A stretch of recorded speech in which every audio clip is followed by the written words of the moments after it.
Hi friends, అందరికీ నమస్కారం. అంజలి కథలకి స్వాగతం.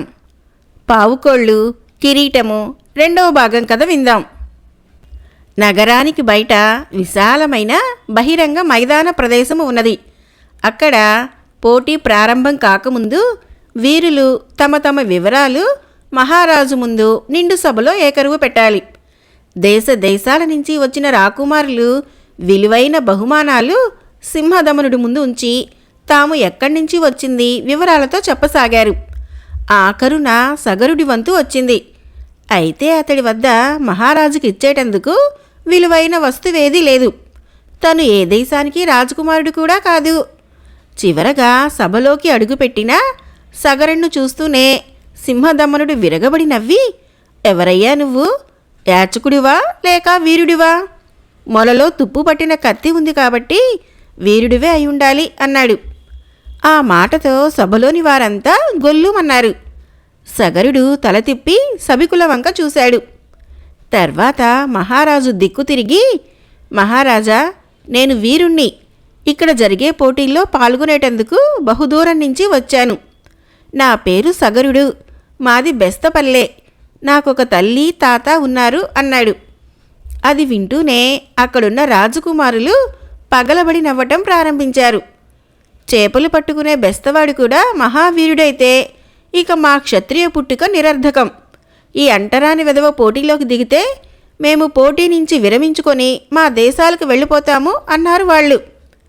సింహదమనుడు సగరుని దిక్కు తిరిగి, విన్నావుగా రాకుమారుల మాటలు, ఇక వచ్చిన దారినే మీ బెస్తపల్లెకు తిరిగి వెళ్ళు అన్నాడు. సగరుడు కోపం తెచ్చుకొని, ఇది చాలా అన్యాయం. వీరుడన్నవాణ్ణి వాడి శౌర్య పరాక్రమాలు చూసి గుర్తించాలి కానీ కులాన్ని బట్టి కాదు. క్షత్రియుల్లో ఎంతమంది భోగలాలసులు, పిరిగివాళ్ళు, కత్తి చేతబట్టడం రానివాళ్లు లేరు. అయినా నేను బెస్తవాణ్ణి కాను. రాజ్యం లేదన్న మాటే కానీ నేను రాజకుమారుణ్ణి, క్షత్రియ వంశంలో పుట్టినవాణ్ణే అన్నాడు. రాజ్యం లేనప్పుడు రాజకుమారుడు ఎలా అవుతావు? కనీసం నీ తల్లిదండ్రులెవరో, నీది ఏ రాజ్యమో అదైనా చెప్పు, వింటాము అన్నాడు సింహదమనుడు. దేవుడు అనుగ్రహిస్తే నేను గంధర్వలోకానికి మహారాజును కాగలను. నా తండ్రి గంధర్వుడు. మా తల్లి ఒక మహారాజుగారి కుమార్తె. ఆ మహారాజుగారి పేరు ఉచ్చరించడం నాకు ఇష్టం లేదు. ప్రస్తుతము నా తల్లి బెస్తపల్లెల్లో పురంధరుడు అనే బెస్త నాయకుని ఇంట ఉంటున్నది అన్నాడు సగరుడు. అది వినగానే సింహదమనుడు ఎంతో ఆశ్చర్యపోయాడు. ఏమిటి, ఈ కుర్ర వెధవ తండ్రి ఓ గాంధర్వుడా? అతడు ఓ మానవకాంతను వివాహం చేసుకున్నాడా? అంటే వీడి తల్లి నవమోహనాంగి అన్నమాట. అయితే వీణ్ణి ఆట పోటీల్లోకి చేర్చుకోవడం నాకు లాభమేనన్నమాట. ఎవరో ఒకరు వీణ్ణి తన కత్తికి బలిచేయక మానరు. ఆ తర్వాత బెస్తపల్లెలోని జగన్మోహనాంగిని చేపట్టి ఉంపుడు గత్తెగా ఉంచి సుఖాలు అనుభవిస్తాను అని అతడు ఆలోచించాడు. ఆ వెంటనే సగరుడికి ఆట పోటీల్లో పాలు పంచుకునేటందుకు అనుమతి లభించింది. ఆ మర్నాడు ఆట పోటీలు ప్రారంభమయ్యాయి. సగరుడు ప్రళయకాల ప్రభంజనంలాగా విజృంభించి కత్తిసాములోనూ, విలువిద్యలోనూ, మల్లయుద్ధంలోనూ తనకు తానే సాటి అనిపించుకున్నాడు. సింహదమనుడు సగరుడి సాహస కృత్యాలు అవి చూసి విస్తుపోయాడు. అంతేకాదు, ఎంతో భయపడిపోయాడు కూడా.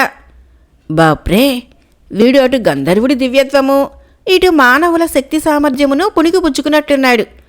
ఇటువంటి వీరుడు బ్రతికి ఉంటే ఏనాటికైనా నా సింహాసనానికి ఎసరు పెట్టక మానడు. వీణ్ణి ఎలాగైనా మంచి మాటలతో తుదముట్టించక తప్పదు అనుకున్నాడు. అటు పిమ్మట సింహదమనుడు సగరుణ్ణి విశేషంగా ఆదరించి ఘనంగా సన్మానించాడు. అతన్ని ఏనుగు అంబారీ మీద కూర్చుండబెట్టుకుని అంతఃపురానికి తీసుకువచ్చాడు. వీరకుమారా, నీ వంటి వీరాధి వీరుడు మా వంటి మహారాజుకు అంగరక్షకుడిగా ఉండదగ్గవాడివి. నీకు అంగరక్షక పదవి ఇస్తున్నాను. నీకు నెలకు 1000 బంగారు మాడలు జీతంగా ఏర్పాటు చేస్తున్నాను అన్నాడు సింహదమనుడు. అది వింటూనే సగరుడు ఎంతో సంతోషించాడు. కొంతకాలం పోయినాక తల్లిని తాతని రాజధానికి తీసుకురావచ్చని అనుకున్నాడు. సింహదమనుడు సగరుణ్ణి ఏ విధంగా హతమార్చాలా అని రాత్రింబవళ్ళు ఆలోచించసాగాడు. సగరుడు వచ్చి నెల రోజులు కావస్తున్నది. తన విధి నిర్వహణలో అతను ఎంతో అప్రమత్తంగా ఉంటూ వచ్చాడు. ఇక తన తల్లిని తాతను తీసుకురావటానికి సగరుడు నిశ్చయించుకున్నాడు. ఆ విషయం మాట్లాడి మహారాజు గారి అనుమతి తీసుకునేటందుకు అతను అంతఃపురానికి వచ్చాడు. ఓహో, వీరసగరుడా వచ్చింది. రావయ్యా వీరకుమారా, నీ రాక కోసమే ఎదురు తెన్నులు చూస్తున్నాను అన్నాడు సింహదమనుడు విచారంగా ముఖం పెట్టి. సగరుడు ఆశ్చర్యపోతూ, నా రాక కోసం ఎదురుతెన్నులు చూస్తున్నారా? ఏమిటి విశేషం మహారాజా అని అడిగాడు. సింహదమనుడు భారంగా నిట్టూర్చి ఆసనంలో దిగులుగా కూర్చుంటూ, ఏం చెప్పమంటావు వీరకుమారా, నాకొక విషమ సమస్య కొరకాని కొయ్యగా పరిణమించింది. దాన్ని నువ్వు తప్ప అన్యులెవరూ పరిష్కరించలేరు అన్నాడు. ఏమిటది మహారాజా? నేను మీ ఉప్పు పులుసు తింటున్నాను. అది ఎటువంటిదైనా సరే నా ప్రాణాలు సమర్పించి పరిష్కరిస్తాను అన్నాడు. మరేం లేదు వీరయువక, ఇక్కడికి 12 ఆమడల దూరంలో కాంచనపురి అనే రాజ్యం ఉంది. ఆ రాజ్యాన్ని మదనమంజరి అనే రాజకన్య పరిపాలిస్తున్నది. ఆమెకు వివాహం కాలేదు. ఆ మదనమంజరి అన్ని విద్యల్లోనూ ఆరితేరిన విదుషీమణి. ఆమెను వివాహం ఆడేటందుకు అందమైన రాజకుమారులెందరో ముందుకు వచ్చారు. అయినా అందాల బొమ్మ ఎవరినీ వివాహం చేసుకోలేదు. తనని వివాహం ఆడే యువకుడు వీరాధివీరుడు, శౌర్య పరాక్రమాల్లో అద్వితీయుడు అయి ఉండాలని ఆ చిన్నది ఆంక్ష విధించింది. ఆమె అందుకొక పరీక్ష పెట్టింది. అదేమంటే, ఇక్కడికి తూర్పు దిక్కున ఉన్న సముద్రాన్ని దాటి వెళితే అక్కడొక పెద్ద దీవి కనిపిస్తుందట. ఆ దీవిలో నాగకుండలి అనే రాక్షసి ఉందట. ఆ రాక్షసి నెత్తిమీద జుట్టుకు బదులు ఎన్నో వందల నాగుపాములు మొలుచుకు వచ్చి అటూ ఇటూ గాలికి ఊగుతూ బుసలు కొడుతూ ఉంటాయట. ఆ భయంకర నాగకుండలి సరస్సు ఖండించి తెచ్చి ఎవరు నాకు బహుమానంగా ఇస్తారో అటువంటి వీరుణ్ణి వివాహం చేసుకుంటానని మదనమంజరి ప్రకటించింది. కాబట్టి నువ్వు నాకు సహాయం చేయాలి. ఆ నాగకుండలి రాక్షసి తల నరికి తెచ్చి నాకివ్వాలి. నువ్వు వీరాధివీరుడవు, తప్పక నువ్వు ఆ రాక్షసి తల నరికి తీసుకురాగలవు అన్నాడు సింహదమనుడు. సగరుడు లేచి నిలబడి, మీరు నిశ్చింతగా ఉండండి మహారాజా, ఆ రాక్షసి తల తప్పకుండా తెచ్చి మీకిస్తాను అంటూ బయటికి వచ్చాడు. అంతఃపురం నుంచి వచ్చేటప్పుడు సింహదమనుడు సగరుడికి కొత్త డాలు, సరికొత్త ఖడ్గము ఇచ్చి సాగనంపాడు. సగరుడు వెళ్లే ముందు సింహదమనుడు మరొక విషయాన్ని హెచ్చరించాడు. చూడు సగరకుమారా, రాక్షసి నిద్రపోతున్నప్పుడు మాత్రం దాన్ని వధించకు. ఎందుకంటే మదనమంజరి రాకుమారికి రాక్షసి కళ్ళు చూస్తున్నట్టే ఉండాలట. అంతేకాదు, నువ్వు ఓ 1 రోజుల్లో రాక్షసి తలతో సహా ఇక్కడ ఉండాలి. లేకపోతే మదనమంజరి నాకు దక్కడం కష్టం సుమా అన్నాడు. అలాగేనంటూ సగరుడు డాలు చేతబట్టి సముద్ర తీరానికి బయలుదేరాడు. ఆ విధంగా ప్రయాణం చేసి మిట్ట మధ్యాహ్న సమయానికి అతడొక నిర్జన ప్రదేశానికి చేరుకున్నాడు. అక్కడ ఓ చెట్టు నీడన విశ్రమించి ఇలా ఆలోచించడం ప్రారంభించాడు. హాయిగా బెస్తపల్లెలో ఉండక చేతులారా ప్రమాదాన్ని కొని తెచ్చుకున్నానేమిటి? సముద్రం దాటడానికి మహారాజు ఎటువంటి పడవనూ ఇవ్వలేదు. ఆ దీవి ఎటుగా ఉందో కూడా సరిగ్గా తెలియదు. ఆ దీవిలో ఒక్క రాక్షసే ఉందో 100 మందే ఉన్నారో ఎవరికీ తెలియదు. వివరాలు తెలుసుకోకుండా సాహసంతో ముందుకు బయలుదేరాను. ఈ ప్రయత్నంలో విజయమే సాధిస్తానో వీరస్వర్గమే అలంకరిస్తానో ఆ భగవంతుడికే తెలియాలి. ఏది ఏమైనా మహారాజుకి మాట ఇచ్చాను కాబట్టి కార్యాన్ని ఎలాగైనా సాధించుకురావాలి, తప్పదు అనుకున్నాడు. అంతలో, ఏం నాయనా అలా దిగులుగా కూర్చొని ఏమిటి ఆలోచిస్తున్నావు అనే మాటలు వినిపించి సగరుడు తలెత్తి చూశాడు. అయితే ఆ చుట్టుపక్కల ఎవరూ లేకపోవడంతో సగరుడు ఎంతో ఆశ్చర్యపోయాడు. ఎవరు నన్ను పలకరించింది? ఇక్కడెవరూ కనిపించరేం? దెయ్యమా, భూతమా అంటూ సగరుడు లేచి నిల్చున్నాడు.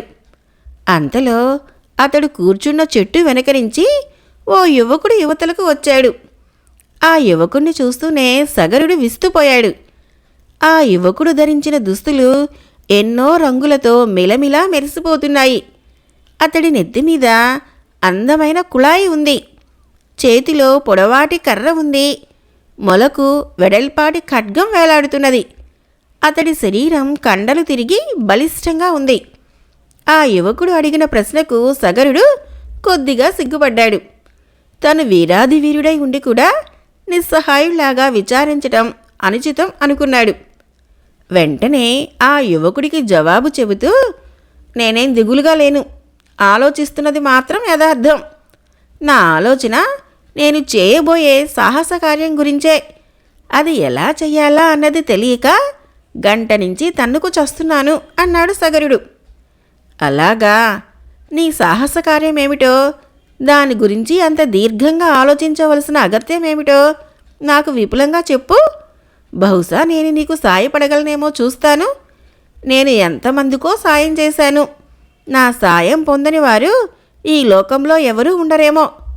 నా పేరు ఇక్కడున్న వారందరికీ తెలుసు. నన్ను అందరూ మధుసూదన అని పిలుస్తారు అన్నాడు ఆ వింత యువకుడు. సగరుడు తన వృత్తాంతం చెప్పాడు. ఓహో, నువ్వు నాగకుండలి రాక్షసి ఉండే మలయ ద్వీపానికి బయలుదేరావన్నమాట. అసలు నాగకుండలి రాక్షసి శక్తి సామర్థ్యాలు ఎటువంటివో తెలుసుకున్నావా? శత్రువు బలాబలాలు అంచనా వేయకుండా బయలుదేరటం క్షేమం కాదు సుమా అన్నాడు మధుసూదనుడు నవ్వుతూ. అంటే నీకు నాగకుండలి విషయాలు బాగా తెలుసులాగుందే. దాని శక్తి సామర్థ్యాలు ఏపాటివో తెలిస్తే చెప్పు, వింటాను అన్నాడు సగరుడు కుతూహలంగా. మధుసూదనుడు చిన్నగా నవ్వి, అసలు నువ్వు ఈ సముద్రాన్ని దాటి మలయద్వీపం వెళ్ళడమే కష్టం. ఒకవేళ నా వంటి పరోపకారి సహాయంతో సముద్రాన్ని దాటి మలయద్వీపం చేరుకున్నావనుకో, అక్కడ నాగకుండలి రాక్షసిని కనిపెట్టడం కష్టం. కనిపెట్టినా దాని ఎదుటబడి యుద్ధం చేయడం మరీ కష్టం. యుద్ధం చేయటం సంగతి దేవుడెరుగు. అసలు నువ్వు ఆ రాక్షసి కళ్ళలోకి చూశావంటే ఏం జరుగుతుందో తెలుసా అనగానే సగరుడు ఉండబట్టలేక ఏం జరుగుతుంది అని అడిగాడు. ఏముంది, నువ్వు ఆ రాక్షసి కళ్ళలోకి చూసిన మరుక్షణం అందమైన పాలరాతి విగ్రహంగా మారిపోతావు. బ్రతికి ఉండగా నువ్వు జీవించేది కొన్ని సంవత్సరాలే అయినా విగ్రహంగా మారిన తర్వాత కొన్ని వందల సంవత్సరాలు అలాగే చెక్కు చెదరకుండా ఉంటావు. అందుచేత నువ్వు బాగా ఆలోచించుకో. కఠిన పాషాణంలా కలకాలం ఉండే కన్నా మనసున్న మనిషిగా కొన్ని సంవత్సరాలే ఉండటం సుఖదాయం కాదు అన్నాడు మధుసూదనుడు నవ్వుతూ. సగరుడు ఒక్క క్షణం నివ్వెరపోయాడు. అవునవును, నాకు పాషాణంగా మారాలని లేదు. నేను మనిషిగానే ఉంటాను. తన ఏకైక ముద్దుల కుమారుడు పాషాణంగా మారితే నా తల్లికిక దిక్కెవరు? ఈ సింహదమనుడు నన్నెందుకు ఇలా వంచించి పంపుతున్నాడో తెలియకుండా ఉంది. తెలిసేదేమిటి? ఆ మహారాజుకు పెళ్ళైతే నాకేమిటి, కాకపోతే నాకేమిటి? నేను తిరిగి మా అమ్మ దగ్గరికే వెళ్ళిపోతాను అన్నాడు. నువ్వంత నిరుత్సాహపడకయ్యా సగరా. ఈ భూప్రపంచంలో నీకు సహాయం చేసేవారెవరైనా ఉన్నారంటే అది మేమే అనుకో అన్నాడు మధుసూదనుడు. సగరుడు ఆశ్చర్యపోతూ, మేమే అంటున్నావు, నువ్వుగాక ఇంకెవరైనా ఉన్నారా ఏమిటి అన్నాడు. మధుసూదనుడు విరగబడి నవ్వి, అన్నట్టు నీకు చెప్పడం మర్చిపోయాను సుమా. నాకొక సోదరి ఉన్నది. ఆమె పేరు జ్ఞానసుందరి. ఆమెకు తెలియని విషయాలు లేవు. మా లోకంలోని దేవేంద్రుని దగ్గర నుంచి నాగకుండలి రాక్షసి వరకు అన్ని విషయాలు ఆమెకు తెలుసు అన్నాడు. ఆమె ఇప్పుడెక్కడుంది? ఆమె ఇప్పుడిక్కడుంటుంది, మరుక్షణంలో ఎక్కడికో వెళ్ళిపోతూ ఉంటుంది. సమయం వచ్చినప్పుడు మన దగ్గరికి రెక్కలు కట్టుకొని వచ్చి వాలుతుంది. ఆమె గురించి నువ్వేం ఆలోచించకు. నా సోదరి అండదండలుంటే నువ్వు శిలగా మారవలసిన అవసరం కొంచెం కూడా ఉండదనుకో అన్నాడు. సరే, అయితే ఇప్పుడు మనం చేయవలసిందేమిటి అన్నాడు సగరుడు. ముందుగా నీ డాలు ఉంది చూశావు, దాన్ని అద్దంలా మెరుగుపెట్టి ఉంచుకోవాలి. మామూలు అద్దంలో నీ ముఖం స్పష్టంగా ఎలా ప్రతిబింబిస్తుందో అలా మెరుగుపెట్టాలి, తెలిసిందా? అలా ఎందుకు చెయ్యాలి? నేను చెప్పినట్టు చేయటమే నీ పని. నీ శ్రేయస్సు కోరిన వారిని అడ్డమైన ప్రశ్నలతో వేధించకూడదు అన్నాడు మధుసూదనుడు. సగరుడు ఇంకేమీ మాట్లాడకుండా అటూ ఇటూ చూశాడు. అతనికి కొద్ది దూరంలో తెల్లగా ఉన్న రాయి ఒకటి కనిపించింది. సగరుడు ఆ రాయి తీసుకొని డాలును నునుపు చేయటం మొదలుపెట్టాడు. కొంతసేపటికి డాలు అద్దంలాగా తళతళ మెరిసిపోవటం ప్రారంభించింది. మధుసూదనుడు డాలులో తన ముఖం చూసుకొని, బాగుందే, ఇది డాలా లేకపోతే అద్దమా అన్నంత చక్కగా మెరుగుపెట్టావు, భేష్, నిన్ను మెచ్చుకుంటున్నాను అంటూ అతడు తన మొలకు వేలాడుతున్న ఖడ్గాన్ని తీసి సగరుడికి ఇచ్చాడు. ఆ ఖడ్గాన్ని చూసి సగరుడు ఎంతో ఆశ్చర్యపోయాడు. అది ఖడ్గంలాగా లేదు, పెద్ద కొడవలి ఉన్నట్టు వంపుగా ఉంది. ఇది నాకెందుకు అన్నాడు సగరుడు. మధుసూదనుడు నవ్వి, నాగకుండలి రాక్షసుని చంపాలంటే ఈ ఖడ్గమే అనువైనది. నీ ఖడ్గం తీసి అవతల పారేసి దీన్ని మొలకు కట్టుకో అన్నాడు. సగరుడు మరింకేం మాట్లాడకుండా ఆ ఖడ్గాన్ని మొలకు ధరించాడు. నువ్వు చెప్పినట్లల్లా చేయడం తప్ప నాకిక గత్యంతరం లేనట్లే కనిపిస్తుంది. సరే, ఇప్పుడేం చేయాలో చెప్పు అన్నాడు సగరుడు. ఇప్పుడు మనము బూడిద రంగులో ఉండే 3 స్త్రీలను ఎక్కడ ఉన్నారో కనిపెట్టి పట్టుకోవాలి. ఆ స్త్రీల సంగతి మనకెందుకు? మనం వెళ్ళవలసింది నాగకుండలి రాక్షసి ఉండే మలయద్వీపానికి కాదా? మలయద్వీపం వెళ్ళాలంటే ఆ 3 స్త్రీలను కనిపెట్టక తప్పదు. వాళ్లకు నాగకుండలి రాక్షసి సంగతి బాగా తెలుసు. అలాగా, అయితే ఆ 3 బూడిద రంగు స్త్రీలు ఎక్కడుంటారు? వాళ్ళ వివరాలేమిటో నాకు కూడా చెప్పు, వెదికేందుకు నాకు కూడా తేలిగ్గా ఉంటుంది అన్నాడు సగరుడు. అబ్బో, ఆ 3 స్త్రీలు చాలా విచిత్రమైన వాళ్ళు, వయసుకు ముసలివాళ్ళు. ఆశ్చర్యకరమైన విషయం ఏమిటంటే వాళ్ళు 3కి కలిపి ఒకే కన్ను. అంతకంటే మరింత ఆశ్చర్యకరమైన విషయం ఏమంటావా? వాళ్ళు నీకు నక్షత్ర కాంతిలో కానీ సాయంకాలపు సంధ్యా సమయంలో కానీ కనిపిస్తారే తప్ప పట్టపగలు సూర్యకాంతిలో కానీ రాత్రిపూట వెన్నెల కాంతిలో కానీ అస్సలు నీకు కనిపించరు, తెలిసిందా అన్నాడు. వాళ్ళ 3కి ఒకటే కన్నా, వింతగా ఉందే. నక్షత్ర కాంతిలోనూ చీకట్లలోనూ కనిపిస్తారా? అదేమిటి, వివరంగా చెప్పు. కొంపదీసి వీళ్ళు విచిత్ర జంతువులు కాదు గదా అన్నాడు సగరుడు. మధుసూదనుడు నవ్వి, వాళ్ళు జంతువులు కాదు, అలాగని మనుషులు దేవతలు అంతకన్నా కాదు.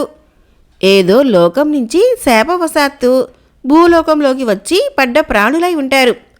వాళ్ళు 3 తళతళ మెరుస్తూ ఉంటారు. పట్టపగులు సూర్యకాంతిలోనూ వెన్నెల రాత్రులు వెన్నెల కాంతిలోనూ కలిసిపోయి కనిపించకుండా పోతారు. చీకట్లో మాత్రం మెరుస్తూ మన కంటికి కనిపిస్తారు. తెలిసిందా? ఇక మనము వాళ్ళ అన్వేషణలో బయలుదేరదామా అన్నాడు. అప్పటికి సంధ్య చీకట్లు నలుదిశలా అలుముకునే సమయం ఆసన్నమైంది. సరే, బయలుదేరు అన్నాడు సగరుడు. పావుకోళ్ళు కిరీటము 2వ భాగం సమాప్తం.